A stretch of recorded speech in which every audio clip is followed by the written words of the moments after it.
أعوذ بالله من الشيطان الرجيم پناه غواړم د الله د شیطان رټلی شوینا بسم الله الرحمن الرحيم شروع کوم پنوم د الله چې بخون کې مهربان دی يا أيها النبي إذا طلقتم النساء فطلقوهن لعدتهن وأحصوا العدة واتقوا الله ربكم لا تخرجوهن من بيوتهن ولا يخرجن إلا أن يأتين بفاحشة مبينة وتلك حدود الله ومن يتعد حدود الله فقد ظلم نفسه لا تدري لعل الله يحدث بعد ذلك أمرا اے نبی صلی الله علیه وسلم کله چې تاسو خذل طلاق ورکوي نو هغوی لا داوی د عدت لپاره طلاق ورکوي او د عدت د مودې ټیک ټیک شمار کوي او د الله نه یریږي چې تاسو رب دی د عدت په موده کې متاسو هغوی د خپل کورونو وباسي او ندي هغوی په خپل اوزي ما سیوا د دینه چې هغوی د بدی یو کار په ښکارا وکړي دا د الله مقرر کړی شوی حدونه دي او څوک چې د الله د حدونو نه واوړي دو نو هغه په خپل ځان ظلم وکړو تا ته پته نه لګي کې دې شي چې د دین ورستو الله دا زړه د لګېدو څه شکل را پیدا کړی فإذا بلغن أجلهن فأمسكوهن بمعروف أو فارقوهن بمعروف وأشهدوا ذوي عدل منكم وأقيموا الشهادة لله ذلكم يوعظ به من كان يؤمن بالله واليوم الآخر ومن يتق الله يجعل له مخرجا ويرزقه من حيث لا يحتسب ومن يتوكل على الله فهو حسبه إن الله بالغ أمره قد جعل الله لكل شيء قدرا بیا چې کله د هغوی د عدت موده ختمېدو ته ورسي نو یا خو هغوی په ښه طریقه سره په خپل نکاح کې بندي وساتي یا په ښه طریقه د هغوی نه جدا شي او دوه کسان داسې گواهان ونیسي چې هغوی په تاسو کې د عدل خاوندان وي او گواهانو گواهی ټیک ټیک د پاره د الله کوي دا خبرې دي چې تاسو ته د دې نصيحت کیږي خاص طور هر هغه چاته چې هغه په الله او په ورځ د آخرت ایمان لري څوک چې د الله نه یریږي الله به داغه د پاره د مشکلاتونو د وتلو سلار پیدا کړي او هغه لبا د داسې لارې نه رزق ورکړي چې هغه به داغه په ګمان کې هم ناراضي څوک چې په الله باور وکړي نو داغه د پاره هغه کافی دی بهشکه الله خپل کار په هر حال کې سرته رسوي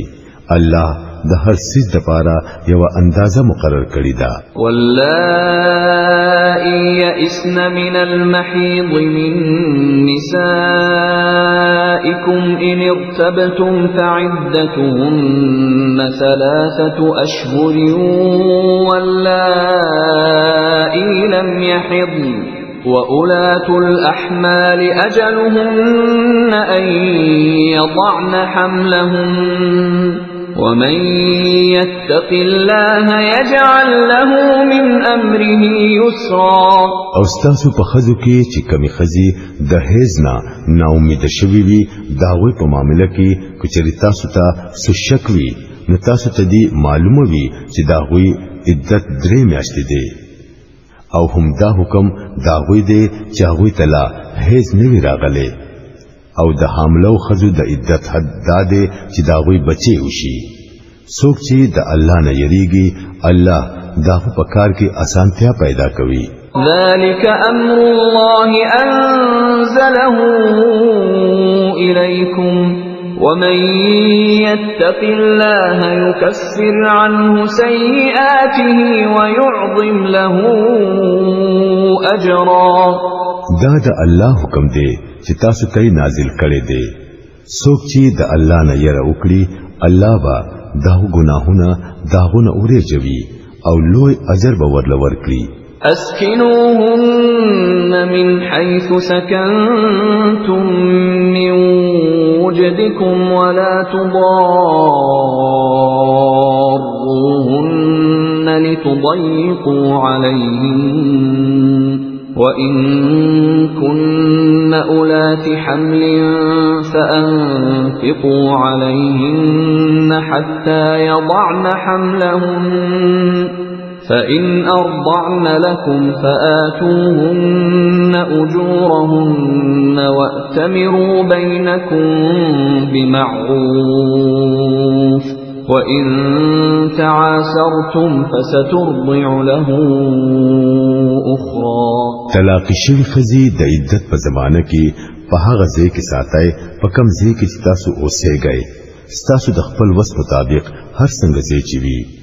او د تنگولو د پاره هغوی لا تکلیف مور کوي او کچري هغوی حاملی وي نو په هغوی باندې د هغه وخت پورې خرج کوي چې تر سوی اولاد نوي پیدا شوي. بیا کچري هغوی ستاسو د پاره بچی له پای ورکړل نو هغوی لا خپل اجرت ورکړي او د اجرت معاملہ په خپل منځ کې په مشوره سره په ښه طریقه فیصله کړئ او کچري تاسو د اجرت په فیصله کولو کې یو بل تنکړو نو بچی لبا یو بل خزه پای ورکوي. لينفق ذو سعة من سعته ومن قدر عليه رزقه فلينفق مما آتاه الله لا يكلف الله نفسا إلا ما آتاها سيجعل الله بعد عسر يسرا. مالدار سړي دي د خپل مالدارۍ مطابق نفقه ورکړي او چاله چې رزق کم ورکړي شوی وي هغه دي داغه مال نه خرج کړي کم چې الله غل ورکړي دي. الله چې چاله سو ورکړي دي داغه نه زیات بوج پاغو نه چوي. لری نه دا چې د تنگسیان رستو الله فراختیا هم ورکړي. وكأين من قرية عتت عن أمر ربها ورسله فحاسبناها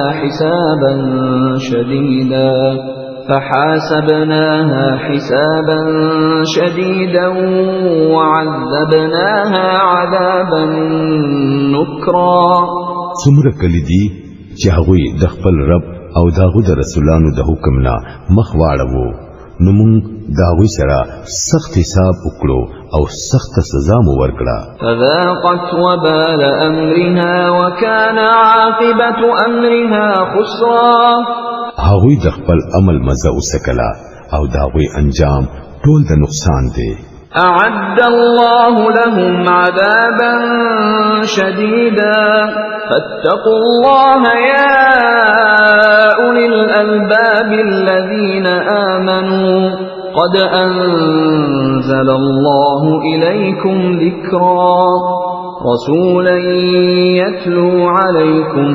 آيات الله مبينات ليخرج الذين آمنوا وعملوا الصالحات من الظلمات إلى النور ومن يؤمن بالله ويعمل صالحا